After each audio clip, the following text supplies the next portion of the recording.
अस्सलाम वालेकुम फ्रेंड्स, आज मैं अपने गांव आया हूं और मैं आपको अपने घर का थोड़ा सा विज़िट कराता हूं।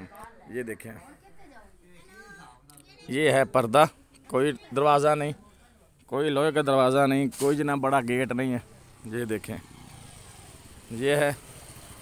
और ये गांव का माहौल देखें, गांव से बाहर है ये। और ये देख कितना खूबसूरत हमारा गांव है। यहाँ मेरा बचपन गुजरा है, बचपन के दिन मैंने यहाँ पे गुजारे हैं।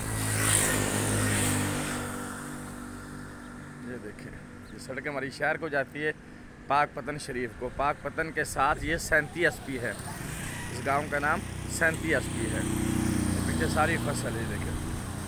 और ये घर है,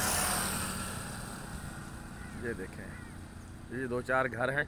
और इधर हमारा 37 एसपी गाँव है। ये सारा 37 एसपी गाँव है।